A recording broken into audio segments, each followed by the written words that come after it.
नमस्कार, मैं हूं भावना व्यास। द उदयपुर अपडेट्स में आपका स्वागत है।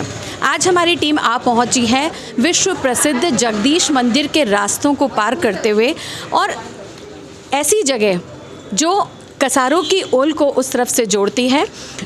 और आज जो हम आपको बताने वाले हैं वो हमारी संस्कृति से रूबरू कराएगा आपको। और आप मेरे पीछे देख सकते हैं कि एक बैनर लगा हुआ है जिस पर लिखा है जल सांझी महोत्सव, विश्व प्रसिद्ध 500 वर्षीय प्राचीन पारंपरिक जल सांझी महोत्सव, जो कि 5 दिवसीय अवसर चल रहा है। और इसमें खास बात यह है कि पानी के ऊपर ये रंग बिरंगी लहराती जो जल सांझी है उसकी स्पेशलिटी ये है कि ये श्री कृष्ण लीला से जुड़ी हुई है। और इसकी एक और ख़ास बात है कि ये जो जल सांझी है ये सिर्फ श्राद्ध पक्ष में ही मनाई जाती है। आप मेरे पीछे देख सकते हैं कि ये एक मंदिर है कृष्ण भगवान से जुड़ा हुआ, क्योंकि जल सांझी जो है वो कृष्ण भगवान की लीलाओं से जुड़ी हुई है।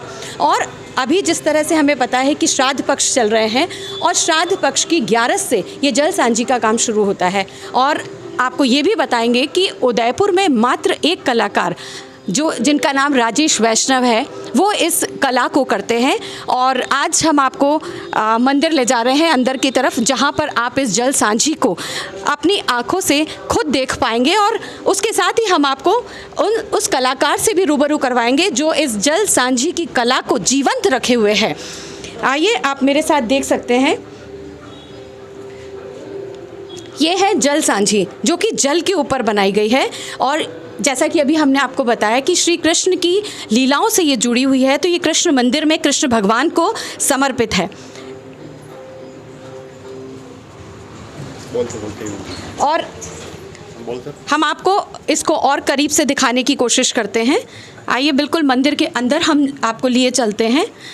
और ये मैं अपने कैमरामैन को कहूँगी कि वे इस जो जल सांझी बनी हुई है इसको करीब से दिखाएं।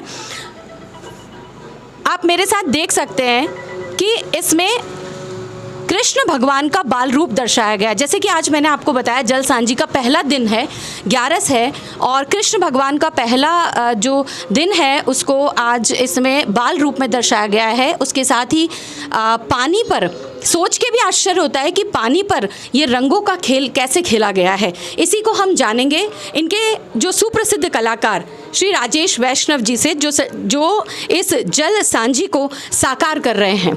आइए, हम आपको मिलवाते हैं राजेश वैष्णव जी से। सर नमस्कार। नमस्कार जी। सबसे पहले तो द उदयपुर अपडेट्स में आपका स्वागत है। और स्वागत है। धन्यवाद। हमने यहाँ आकर देखा कि बहुत ही खूबसूरत जल सांझी आपने बनाई हुई है। तो हम आप ही से जानना चाहेंगे कि आप हमारे दर्शकों को बताएं कि जल सांझी क्या है और कब बनाई जाती है और इसकी विशेषता क्या है। जी हाँ, ये जल सांझी मैडम हमारे मंदिर में करीब 500 साल से बनती है। और 500 साल से बनती है और पीढ़ी दर पीढ़ी करीब 21-22 पीढ़ी हम सभी मनाते हैं। और श्राद्ध पक्ष में जल सांझी ये वृंदावन में बनती थी कभी, और हमारे मंदिर में 500 साल से करीब हमारे पास डॉक्यूमेंट भी है। तो ये पानी के ऊपर जैसे एकादशी से अमावस्या जल सांझी बनती है, जिसमें कृष्ण जन्म से कंस तक लीलाएँ बनती है। जैसे आज ये गौलोक की झांकी बनाई है। गौलोक जिसमें गोपियाँ है, गैया है, सब स्वर्ग के महल है, सब सोने के। और ये पानी के ऊपर जो सूखे पाउडर से बनाई जाती है। बिल्कुल सर, मैं 1 मिनट आपको रोकूंगी। मैं दर्शकों को बताना चाहूँगी कि क्या मैं इसको हाथ लगा सकती हूँ? बिल्कुल। ये देखिए, ये बिल्कुल पानी है ना, ये जल है। इस जल के ऊपर ये कांच इसलिए रखा गया है ताकि इसको कोई नुकसान ना पहुँचे हवा से। बिल्कुल, बाकी ऐसा नहीं है कि हमेशा कांच रखा जाए, ये पानी पर सुरक्षित रहती है। बनने के बाद ताकि कोई भी पैसे भी डाल दे बच्चे या मच्छर है, कॉकरोच है, उससे भी डैमेज हो जाता है। हाँ, ये सुरक्षित रहती है, इसका प्रारूप सुरक्षित रहता है। तो अगर हम आपसे पूछें कि आप इसके बारे में थोड़ा सा हमें बताएं कि किस तरह से आप इसकी तैयारी करते हैं, किस तरह के रंगों का इस्तेमाल किया जाता है, और ये जैसे जो ये झांकी बनाई है इसको बनाने में आपको कितना समय लगा है? जी हाँ, ये जो झांकी हम जो बनाते हैं सबसे पहले मतलब कि खिड़कियाँ दरवाजे बंद करके हवा को रोकते हैं। हवा को रोकने के बाद जल को स्थिर करते हैं। स्थिर होने के बाद मतलब कि कोल पाउडर है, कोयला पाउडर है और वाइट जिंक है, सोप स्टोन, 2-4 मोम कलर है, मतलब मिक्स करके बेस कलर तैयार करते हैं। वो हम 2-3 लेयर मतलब बेस बनाते हैं। बेस बनने के बाद ये फिर स्टोन मिनरल के जो प्योर वाले जो कलर है वो यूज करते हैं, जिसमें ये जो फिर बाद में स्टेंसिल्स बनाते हैं। हमारे पास ओल्ड स्टेंसिल जैसे ये उदयपुर सिटी पैलेस का मैप देखेंगे आप, ये बिल्कुल, ये उदयपुर सिटी पैलेस आपने इसमें स्टेंसिल के द्वारा दिखाया ये है। हमारे दादाजी ग्रैंडफादर का टाइम, ये 300 साल प्राचीन 300 साल पुराना ये स्टेंसिल आप यूज़ कर रहे हैं। यहाँ ये हमारे दादाजी का है। और ये कृष्ण जी है, ये मेरे हाथ के जो स्वयं हम स्टेंसिल्स बनाते हैं, कटिंग करते हैं और स्वयं इसके ऊपर रख के और फिर अलग अलग सुंदर कलर इसके अंदर। देखिए दर्शकों को मैं एक बात और बताना चाहूँगी कि इन्होंने स्टेंसिल का जिक्र किया है। स्टेंसिल एक ऐसी कागज़ होता है जिस पर जो भी डिज़ाइन बनाई जाती है, तो मैं दर्शकों को यहाँ बताना चाहूँगी कि स्टेंसिल एक पेपर पे बनी हुई डिज़ाइन होती है। जो भी डिज़ाइन सांझी में बनाई जानी है या जो भी कहीं उकेरी जानी है, उसको बारीक कटिंग से पेपर पे बनाया जाता है, उसे स्टेंसिल कहते हैं। तो सर स्टेंसिल आपने बताया, आप मुझे बताएंगे कि ये जो आपने ये जो सांझी बनाई है, इसको बनाने में आपको कितना समय लगा है? इसको बनाने में हमें करीब 7 घंटे लगे मैडम। 7 घंटे नॉन स्टॉप बैठे, मैं और मेरे बेटे हैं, दोनों ने मिलके बनाई। क्योंकि फर्स्ट डे है, साल भर में एक बार बनाते हैं तो काफ़ी प्रॉब्लम आती है, 7 घंटे कम से कम लगे। जैसे आज आपने फर्स्ट डे बनाया, 7 घंटे लगे, अब आप इसको जो है अमावस तक पूरा डेली जो अलग अलग सांझी बनाएंगे, उसके बारे में बताएं। कल वापस अलग झांकी बनेगी, जो अमावस्या तक 4 दिन तक हम प्रयास रहेगा एक छोटी और बनेगी। तो जैसे गौचारण है, बंसी बट लीला है, माखन चोरी है और दान लीला है, ये अलग अलग श्रीनाथ जी की झांकी विशेष बना, अलग अलग जो कृष्ण लीला ठाकुर जी पे आधारित है। अच्छा राजेश जी, आप एक बात और बताएं हमें कि आप कितने समय से, या ऐसा कहूँ कि कितने वर्ष के आप थे तब से आप ये कला कर रहे हैं? मैं करीब 10-11 साल का था तब से इस पेंटिंग को बना रहा हूँ। क्यों पापा के साथ बैठता था, वो हमारे गुरु थे और आगे से आगे दादाजी आगे हमारे सभी मतलब वो गुरु आत्माएं थी। तो 10-11 साल की एज से मतलब पापा के साथ बैठता था। उस समय मतलब मेरे को रुझान लगा रहा और फिर 4-5 साल के अंदर मतलब पापा ने कहा कि भाई 15-20 साल की एज में कि तू बना, तब से करीब बना रहा हूँ। बढ़िया सर कि आप इतनी कम उम्र से ये जो जल सांझी ये बना रहे हैं, तो ये उदयपुर में आप अपनी कला का प्रदर्शन कहाँ कहाँ कर चुके हैं?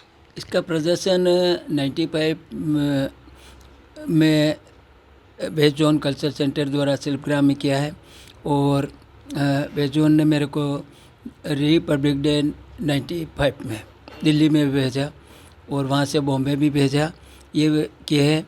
उसके अलावा धार्मिक मंदिर के हिसाब से तो नाथू द्वारा के महाराज जो तिलकायत बाबा दाऊजी बाबा, वो स्वयं जल सांझी का मैंने जिक्र किया, एक बार मिलना हुआ तो जल सांझी देखने के पधारे और यहाँ पधारने के बाद मेरे को वापस नाथू द्वारा बुलाया, जो मैंने 2 दिन तक 4 झांकियाँ जल सांझी बनाई। इसी के साथ साथ राष्ट्रीय संत मोरारी बापू ने भी हमारे वैष्णव समाज में आए तो उन्होंने जल सांझी का अवलोकन किया, तो मैंने हनुमान जी और श्री राम जी की झांकी बनाई थी, तो गले लगा कर गए, काफ़ी मतलब उनका आशीर्वाद मिला। इसी के साथ साथ महावीर जयंती में गुड़गांव, नई दिल्ली गुड़गांव हम गए, तो महावीर भगवान का जो प्राकट्य होता है, महावीर भगवान की पहली बार जैन समाज में हमने जल सांझी बनाई। तो उसमें राष्ट्रीय संत तरुण सागर जी जैन मुनि, उन्होंने मैंने सांझी के अंदर इतना आशीर्वाद दिया है और वहाँ काफ़ी हज़ारों लोगों ने इसको, और भी काफ़ी मतलब बम्बई गए तो काफ़ी फिल्मी स्टारों ने तो काफ़ी इसका अवलोकन किया, देखा है। बहुत बढ़िया। आपकी कला ही ऐसी है कि इसका अवलोकन सभी के द्वारा किया जा रहा है और इसका जो है जो इतनी खूबसूरती है सभी के द्वारा सराही जा रही है। लेकिन एक बड़ा सवाल, आप दर्शकों से या इस कला के बारे में आप जनता से, दर्शकों से, सरकार से क्या चाहते हैं? देखिए, दर्शक तो एक भगवान के स्वरूप है जो इसको निहारते हैं और इसका अवलोकन करते हैं, देखते हैं, उनको बड़ी सुंदर लगती है। एक अद्भुत कला उनको बड़ी अद्भुत लगती है, हमें स्वयं को भी अद्भुत लगती है।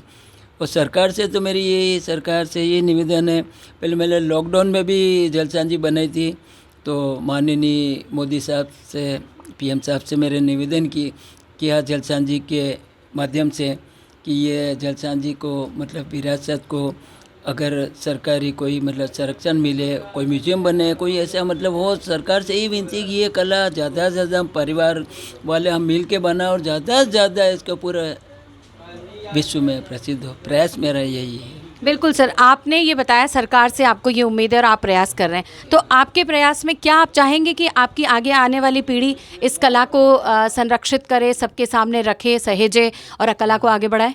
बिल्कुल बिल्कुल बिल्कुल, ये तो ठाकुर जी का आशीर्वाद रहा है कि मेरे आने वाली पीढ़ी, जैसे मेरे दोनों पुत्र हैं वो दोनों जल सांझी में निपुण हैं, वो भी बनाते हैं। और जैसे अंकुर वैष्णव। अच्छा, तो राजेश जी बता रहे हैं कि ये अपनी इस कला को आगे की पीढ़ी को हस्तांतरित कर रहे हैं और इनके पुत्र जो हैं, आइए हम दर्शकों को इनके पुत्र से मिलवाते हैं और इन्हीं से जानते हैं कि ये अंकुर नाम है आपका, कि अंकुर आप इस सांझी के बारे में, आपके जो पहले फोरफादर्स और फादर जो कर रहे हैं और इसमें इसको आप आगे ले जाने के लिए क्या किस तरह से प्रयासरत हैं? जी, बचपन से ही ये सांझी घर पे होता आ रहा है तो हम देखते आ रहे हैं। पापा ने बताया था कि 19 जनरेशन हूँ मैं, 19 जनरेशन हूँ, 18 जनरेशन। 19वीं पीढ़ी है जी आप जी इस जी जी, सांझी को 19वीं बनाते पीढ़ी हुए। हूँ जी। और बचपन से ही करते आ रहे हैं। बचपन से ही ये देख के ऐसा इतना ज़्यादा मेहनत लगा है सीखने में हमें भी, बट इतना ज़्यादा नहीं लगा क्योंकि देखते देखते ही आंखों में बस गई ये ड्राइंग। ये बात सही है कि आपने देखते देखते इसको सीख लिया और आप आज इसको अपने पिताजी के साथ बना रहे हैं, श्री राजेश जी के साथ बना रहे हैं। आगे के लिए आप इसमें क्या कुछ चेंजेस करना चाहेंगे या आप इसको बिल्कुल एज इट इज़ ही आगे ले जाना चाहेंगे? आपके इस जल सांझी के प्रति आगे के लिए क्या विचार है? क्योंकि ये हम इसको मॉडर्न बना सकते हैं, बट हम चाहते हैं कि ये ट्रेडिशनल वे में ही चलता रहे, क्योंकि ये हमें विरासत में मिली हुई चीज़ है तो हमें उसी तरीके से उसको प्रिजर्व करना पड़ेगा। जैसे अभी पिताजी ने बताया, श्री राजेश जी ने बताया कि ये श्री कृष्ण लीलाओं से संबंधित है और अपने जो पुष्टि मार्गीय संप्रदाय है उसमें प्रचलित है कृष्ण भगवान की लीलाओं में। लेकिन अभी जैसा इन्होंने बताया कि आपने स्वामी महावीर जी की भी बनाई है, तो क्या इस तरह से आप और भी समाजों के? बिल्कुल, हम सारे समाज का अगर ऐसा होगा, जो भी समाज के होता है तो हम वो भी करेंगे। जैसे महावीर स्वामी का हमने 2018 में गुड़गांव में जाके बनाया था, मुनि श्री तरुण सागर जी के सानिध्य में। तो वैसे ही जैसे हमने 9 वर्ष पे भी बनाया था। बहुत लोग वेडिंग्स वगैरह के लिए भी बोलते हैं, वो भी करते हैं, हम ऐसा भी करते हैं, बट ये जो परंपरा चली आ रही है उसका हमें पालन तो करना ही है। बहुत बहुत धन्यवाद अंकुर जी और श्री राजेश जी, आपने हमें बताया कि आपने किस तरह से इस कला को सहेजा है, संवारा है और आप इसको पीढ़ी दर पीढ़ी हस्तांतरित कर रहे हैं। मैं अपने दर्शकों को बताना चाहूँगी कि आज हम जो इस साझी कला के कलाकार हैं उनसे मिले और उनके द्वारा बनाई गई साझी देखी, लेकिन आज हमारे साथ जो जुड़े हैं वो उदयपुर के एक वरिष्ठ पत्रकार हैं और आइए हम उन्हीं से ही जानते हैं कि वे इस कला के बारे में क्या जानते हैं और हमारे दर्शकों को आप और इसके बारे में विस्तृत रूप से बताएं। सर, सबसे पहले द उदयपुर अपडेट्स में आपका स्वागत है। पहले सर मैं चाहूँगी कि आप अपना परिचय ज़रूर दें। मेरा नाम सनत कुमार जोशी है और मैं 50 साल से पत्रकारिता कर रहा हूँ। जहाँ तक सांझी का प्रश्न है, ये धर्म और कला का समन्वय है। एक्चुअली पुष्टि मार्गी संप्रदाय के अंदर कृष्ण की जितनी भी लीलाएं हैं, जन्म से लेकर कंसवध तक, उन लीलाओं का चित्रण किया जाता है। दूसरी जो घरों पर सांझी बनाई जाती है वो लोक प्रचलित मान्यता पर आधारित है और इस सांझी की सबसे बड़ी विशेषता ये है कि इसका शुरू कहाँ से हुआ इसका कोई कालखंड तो तय नहीं है, लेकिन ऐसी मान्यता है कि कृष्ण भगवान जब रूठ गए थे तो राधिका रानी ने उनको मनाने के लिए वीथिकाओं पर फूलों की सांझी बनाई थी और बाद में झील के किनारे जाकर के वो बैठ गई। कृष्ण ने जब वो फूलों की सांझी देखी तो वो प्रसन्न हो गए और वो राधिका के पास आए, उनकी छाया पर झील में पड़ी तो राधिका ने वहाँ से जल सांझी बनाने का प्रारंभ किया। ऐसी मान्यताएं हैं जी। तो सर, ये मान्यता के बारे में तो आपने बताया, लेकिन क्या आप आज की जो समय में इसकी वास्तविक स्थिति क्या है इस कला की, अगर इस पे भी आप थोड़ा सा गौर फरमाएं तो हमारे दर्शकों को जानने में इच्छुक है ये कि आज इसकी क्या स्थिति है? लोक मर्यादा पर आधारित जो सांझी घरों के बाहर बनाई जाती थी वो तो प्राय लुप्त हो गई है। और ये जल सांझी, जहाँ तक प्रश्न है इसका, यह सिर्फ एकमात्र कलाकार राजेश जी वैष्णव हैं जो बनाते हैं। मेरे ख्याल से विश्व में शायद कोई नहीं है। और ये कला धीरे धीरे अपना अस्तित्व के लिए संघर्ष कर रही है।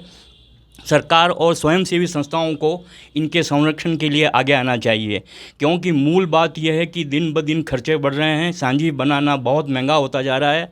ये श्रम साध्य काम है, इसमें भावना और श्रम बहुत लगता है। जैसा कि उन्होंने बताया था राजेश जी ने, फिर भी मैं बता दूं कि एक बैठक में सांझी बनाई जाती है। बार बार उठ कर जाना इसके लिए अच्छा नहीं माना जाता। तो सरकार को चाहिए कि इस कला को जीवित रखने के लिए कुछ ऐसे कारगर कदम उठाए जाएं ताकि इनका आर्थिक संबल हो सके। बहुत बहुत धन्यवाद जोशी जी।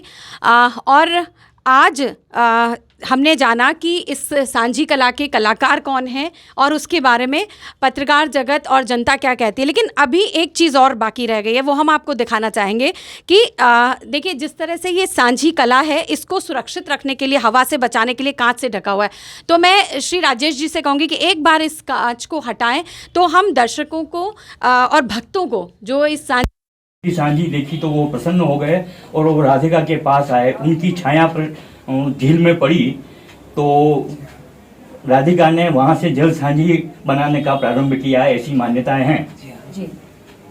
तो सर, ये मान्यता के बारे में तो आपने बताया, लेकिन क्या आप आज की जो समय में इसकी वास्तविक स्थिति क्या है इस कला की, अगर इस पे भी आप थोड़ा सा गौर फरमाएं तो हमारे दर्शकों को जानने में इच्छुक है ये कि आज इसकी क्या स्थिति है। लोक मर्यादा पर आधारित जो सांझी घरों के बाहर बनाई जाती थी वो तो प्राय लुप्त हो गई है। और ये जल सांझी, जहाँ तक प्रश्न है इसका, यह सिर्फ एकमात्र कलाकार राजेश जी वैष्णव हैं जो बनाते हैं। मेरे ख्याल से विश्व में शायद कोई नहीं है। और ये कला धीरे धीरे अपना अस्तित्व के लिए संघर्ष कर रही है। सरकार और स्वयंसेवी संस्थाओं को इनके संरक्षण के लिए आगे आना चाहिए, क्योंकि मूल बात यह है कि दिन ब दिन खर्चे बढ़ रहे हैं। सांझी बनाना बहुत महंगा होता जा रहा है। ये श्रम साध्य काम है, इसमें भावना और श्रम बहुत लगता है। जैसा कि उन्होंने बताया था राजेश जी ने, फिर भी मैं बता दूं कि एक बैठक में सांझी बनाई जाती है। बार बार उठ कर जाना इसके लिए अच्छा नहीं माना जाता। तो सरकार को चाहिए कि इस कला को जीवित रखने के लिए कुछ ऐसे कारगर कदम उठाए जाएं ताकि इनका आर्थिक संबल हो सके। बहुत बहुत धन्यवाद राजेश जी, बहुत कुछ आपने बताया, लेकिन फिर भी एक प्रश्न चलते चलते एक बार आपसे और पूछना चाहेंगे अंत में कि सांझी के कितने प्रकार होते हैं। सांझी के देखिए, सांझी वैसे तो हमने फूलों की, गोबर की, केल की कटिंग की देखी, लेकिन गुजरात से एक कैटलॉग आई है पुष्टि मार्गी सभी भारत के सभी मंदिरों से, सबका रिकॉर्ड इसमें है। तो उसमें फूलों की बताइए, गोबर की बताइए, उसमें सब चित्रांकन है, ड्राई फ्रूट की है, फ्लावर्स की है, फलों की है, सब्जियों की और दालों की, तब सांझी है। जो अपने खाद्य पदार्थ दाल होती है उनकी, और मार्बल टॉप पर वो भी सांझी का स्वरूप। और कच्छ के अंदर पूरे कच्छ में करीब करीब गुजरात में उस कैटलॉग में दर्शाया। मैं तो गए नहीं, लेकिन देखा है मैंने, वहाँ टोटली गोबर की सांझी इतनी बनती है कि जो शायद भारत में कहीं, जो गोबर की मतलब उसके अंदर जो कलाकृतियाँ देखी सभी। तो और जल सांझी मालवा में, मालवा मसूरी, तो उसी के साथ साथ मतलब अनेक प्रकार की देखी मैंने, लेकिन जो याद है और भी जो भी जल सांझी तो हमारे प्रेस से क्योंकि मैडम। बहुत बढ़िया, आज हमने अपने दर्शकों को जल सांझी से रूबरू करवाया और जल सांझी के उदयपुर के जो एकमात्र कलाकार हैं राजेश वैष्णव जी, उनसे आपको रूबरू कराया। और चलते चलते हम आपको इतना ज़रूर बताना चाहेंगे कि इतनी सुंदर कला, इतना सुंदर कृष्ण भगवान का प्रारूप जिसे कि जल पर बनाया जाता है, जो इतना समय लेती है और जो कितने 300-400 साल पुरानी समय से ये संरक्षित की हुई है, तो अपने आप में एक सवाल करती है कि क्या ये यहीं ख़त्म हो जाएगी या इसे हम आगे लेके जाएंगे। खुशी खुशी इसको अपने आगे की पीढ़ी को हस्तांतरित किया है, लेकिन सबका ये कहना है कि समाज और सरकार दोनों को इसको संरक्षण देना चाहिए और इसको आगे बढ़ाना चाहिए। तभी इतनी सुंदर हमारी जो कला है ये आपका और हमारा पूरा सबका साझा प्रयास होना चाहिए कि हमारी जो कलाएं हैं, जो संस्कृति है, जो विरासत है, उसे हम सहेजते हुए, संवारते हुए आगे लेकर जाएं। द उदयपुर अपडेट्स कैमरामैन हर्ष सुधार और सुनील पंडित के साथ मैं भावना व्यास।